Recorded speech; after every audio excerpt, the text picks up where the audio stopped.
Nice job, everybody. The music, the reading, all fabulous. Everybody here. So I welcome you. Welcome to the study of life and the nature of the laws of thought. The conception that we live in a spiritual universe, that God is in us, around us, and for us, and there is nothing against us. In the science of mind, it's defined also as a correlation of the laws of science, the opinions of philosophy, and the revelation of religion applied to human need and the aspirations of humankind. And you know, Dr. Holmes says spirituality is natural goodness. That God is not a person, God is a presence personified in us. Spirituality is not a thing, it is the atmosphere of God's presence, goodness, truth, and beauty. So think about that. When you look in the mirror, are you describing yourself?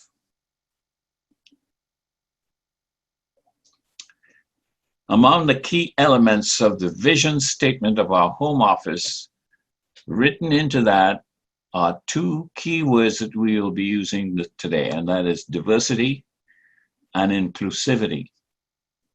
Our topic today is feeling all right. In fact, the way they sent the topic out was let's get together and feel all right. So I'm going to say that maybe somebody had a vision of humanity as being all right.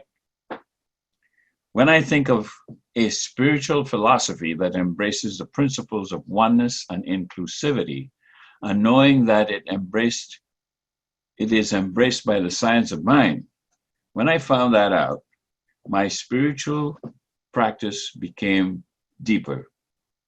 I was able to better perform my spiritual practice, mainly because my perspective, my mind, was finally open to the realization that the infinite can never stop creating. My wish today then is that everybody here will get a hold of this divine principle of inclusivity and jump right in, because the water is warm, it feels good, it's a good sense of freedom that if we are awakened to that freedom, it can really end all human suffering and separation.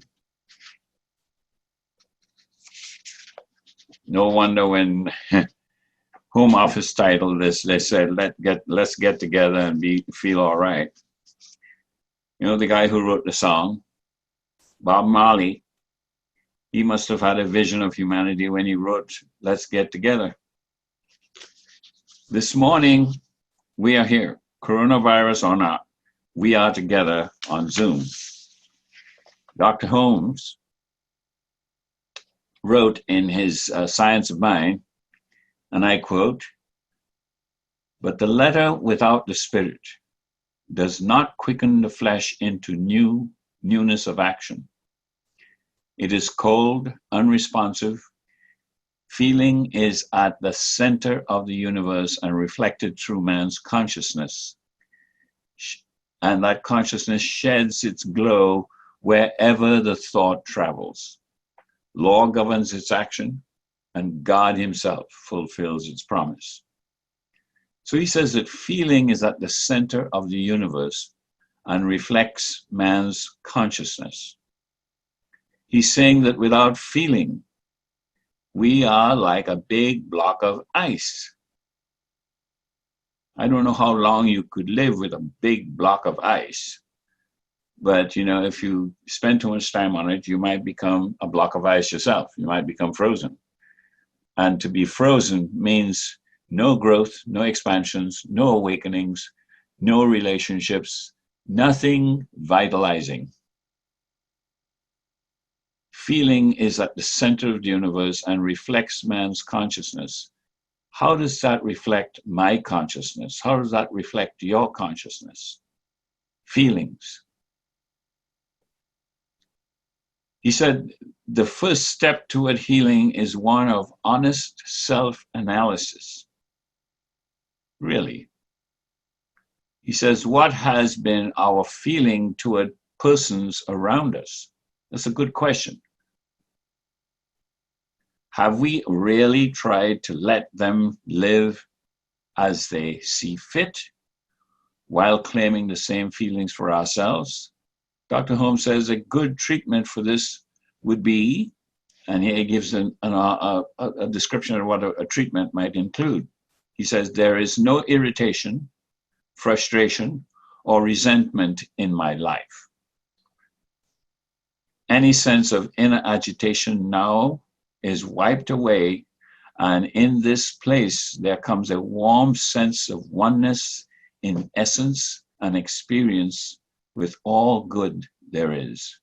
The center of my being is understanding and intelligence. I am calm, poised, and at peace with the world. A beautiful treatment. I think I'd like to do that again because I like the way it sounds, even coming from me. He says the first step toward healing is one of honest self-analysis. So we need to look within ourselves, he's saying. Look within and see where you stand. And then he said, what has been our feeling toward persons around us? Have we really tried to let them live as they see fit while claiming the same feelings for ourselves? A good treatment for this would be, there is no irritation. Is that true? There's no irritation. There's no frustration. Is that true? There's no resentment in my life. Is that true? Any sense of inner agitation is now wiped away, and in its place, there comes a warm sense of oneness in essence and experience with all the good there is.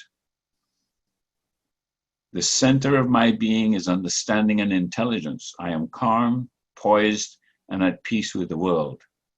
That's the kind of prayer each of us, I would say, need to practice, need to pray, need to use, need to embrace, and need to live out.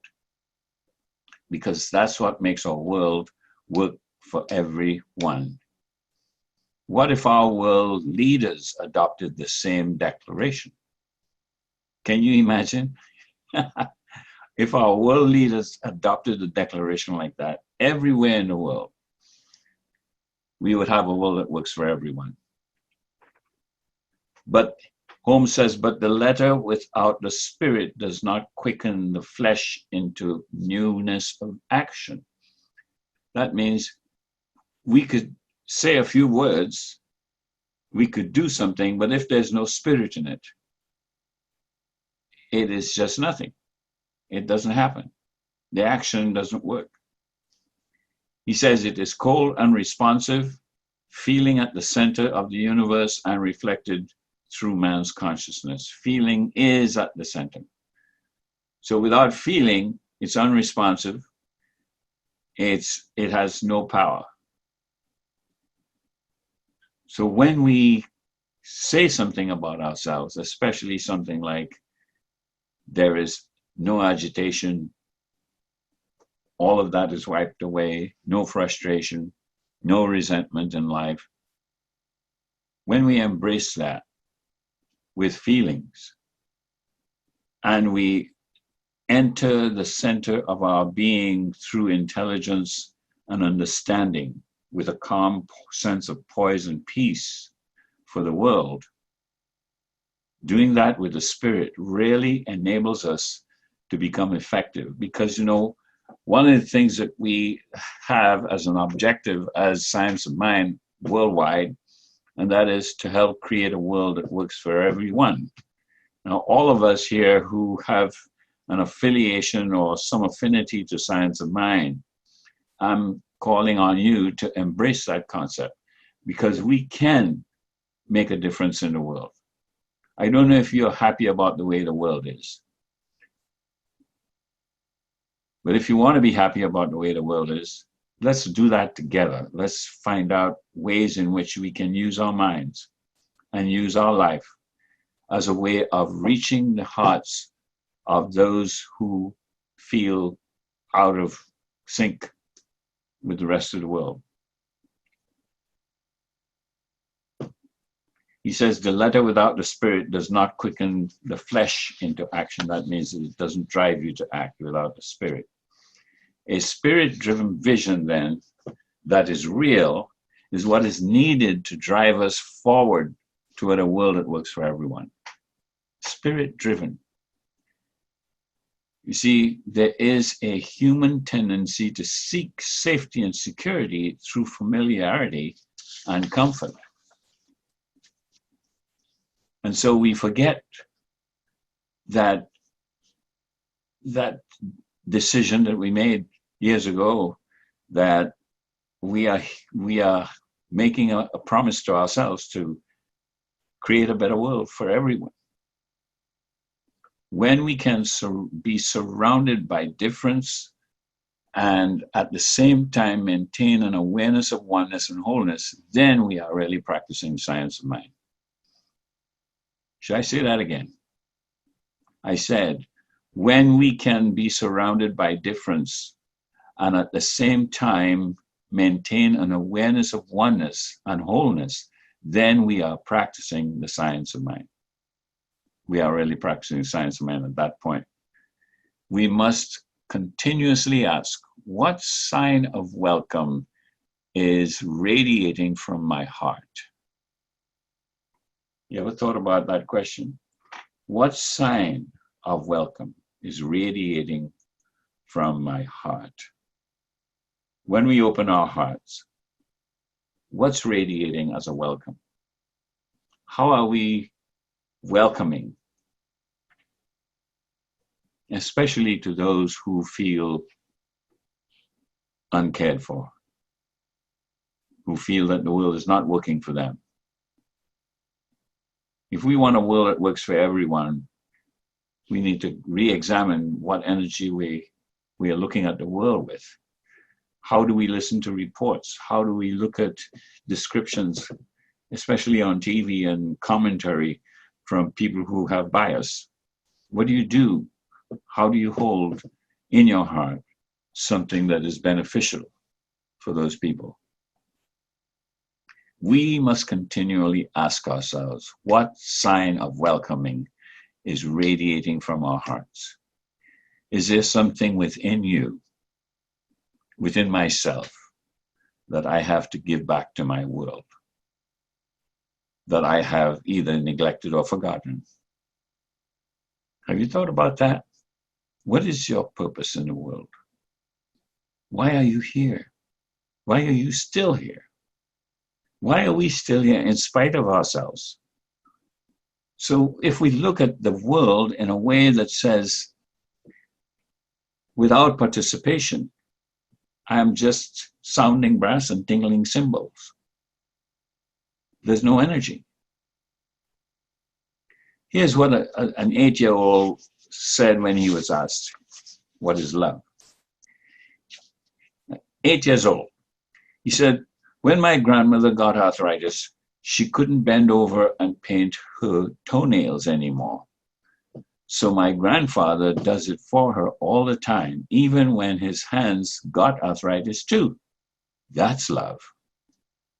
An 8-year-old saw that as love, that demonstration as love. So how are we participating to spread more love? The science of mind is about love and law. What are we doing with this wonderful instrument that God gave us called a heart? You know what? You know what you can do with your heart? Oh my God. You can embrace people. You can give them comfort. You can help them to be strong enough to supply their own needs. You can inspire them. You can help them to learn about the true meaning of life and love.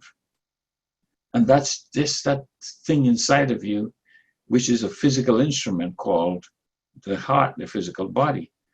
But we're talking about the heart of the spiritual context of your life. Wow. What would you do with that?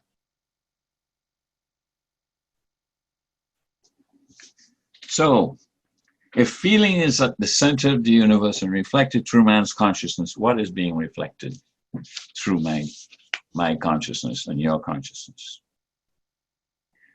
I'll repeat, the first steps of healing is what Holmes said. The first step toward healing is one of honest self-analysis. That's what this message is calling us to look at. What is our honest self-analysis? What has been our feeling toward persons around us? This is all in the science of mind. Have we really tried to let them live as they see fit while claiming the same feeling for ourselves? So without self-analysis, there can be no forward movement toward a world that works for everyone. Our world works for everyone when we get on board. That's why 21, maybe I think it's 31 years now, that someone started the World Healing Meditation, Randolph Price. And we joined. We became we took part in the annual World Healing Meditations, the last day of every year. And it's done according to time-wise, the same time around the world. All these people, there were 21 million people at one point in meditation for World Healing Meditation, for the World Healing Presence. And since that started, Muammar Gaddafi, who was raging in South America, stopped it. The wall that separated in China, that went away. There are a lot of other dictators became silent. People started to feel united. So we need to continue in the World Healing Meditation. We did that every year. We haven't done it in the last year mainly because of space. We have to create the space that we need to continue such a powerful movement. The World Healing Meditation usually held the morning of it's the morning of January 1st. I said the last day of the year. No, it's the morning of January 1st. What we do in the last year of the year is a closing of the year service where we help to let go of stuff. We do an analysis, and then we embrace a new year that's coming to us, a new life. So let us continue to put this message into the world of consciousness that everyone can be blessed and find meaning in life. Do you agree? Namaste to everyone. Thank you for listening. I've been meeting a lot of people who have total self-centeredness as their priority. And they don't seem to care about who's needing any support, any needing help, any need of compassion or prayer or even that, which you don't have to give away any material things if you want to pray, because if you believe your prayer, you can give everything. And I don't mean take it out of your house and drive it down the next corner. But when you pray in faith, believing, nothing is impossible. You know, Jesus in his great wisdom said, all things are possible to those who believe. All things are possible. Do we really believe that? And if we do we practice it? We believe that Jesus was the greatest spiritual teacher who ever walked on planet Earth. But how do we treat that teaching? Do we reject it or selectively find those areas that just work for us and not for the rest of the world? No, just thoughts to think about. And when the more we think about it, the more powerful this message gets out to others who have had the same ideas but not motivated to do it. The spirit wasn't there. So let's really think about this. Why don't we plan that this whole week can be a week that we find ways in which to express some form of connection to those who most need, those who most need it, those who are in greater need of the, even in the material sense. And we'll see what happens when we get back next Sunday. I'm going to ask for your report. If Tara could put that affirmation back up and see if it makes a difference. See if now that you've heard something inside of you, how do you feel about this? Let us begin. Today, I am conscious of the power of oneness and inclusivity. The one God, the one life, and the one spirit, which is the life of all life. Today, I know and am constantly aware of the divine principle of inclusivity that allows me to joyfully experience the beauty of universal oneness with all humanity. I live and move and have my being as a conscious participant, hand in hand with all human beings, to joyfully share the uniqueness in its limitless divine variety. All people share and have their being in the one God, the one Spirit, and the one life. And so it is. Does that feel differently to you now than when you first read it at the beginning of the service? And if it does, something is knocking at the door of your heart. If it does. And if you had said yes before I said something is knocking at the door of your heart, was your heart open then, or did your heart get locked up real quite quickly when I said, something is calling? It's just self-analysis. That's all it is. How am I with being the light? How am I with being the presence? Especially when it's blatantly needed. Eyes and look to that infinite mind, that infinite God that is all there is. That God that Moni invokes so powerfully in her invocation. That same presence, that one God, that one life, that one infinite wisdom, that love that is unconditional, that presence that is omnipresent.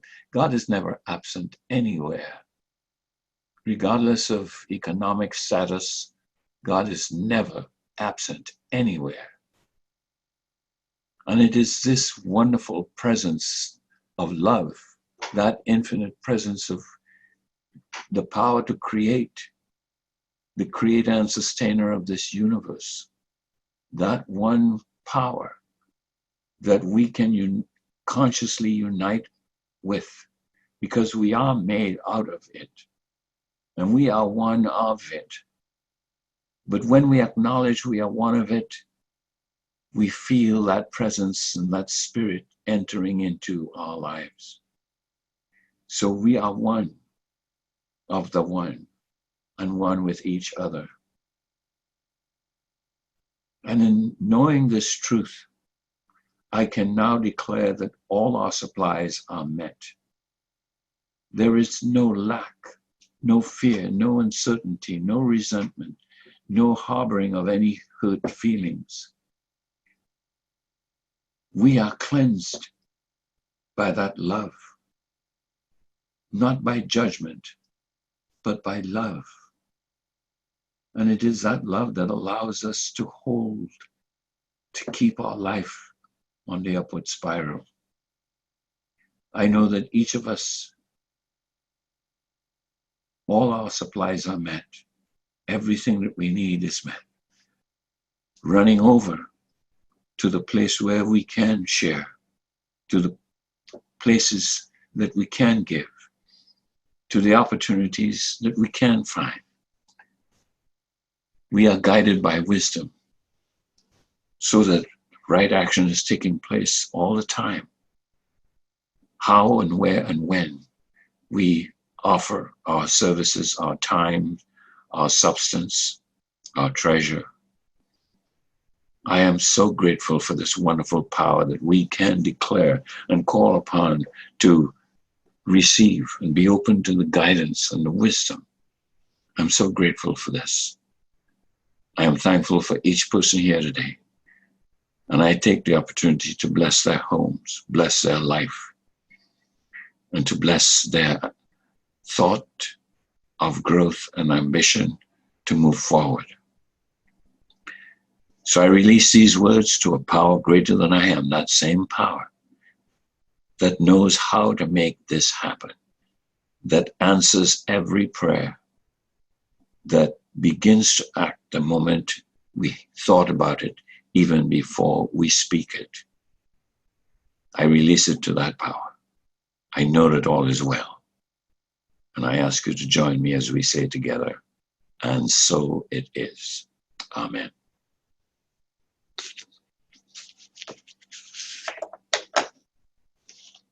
And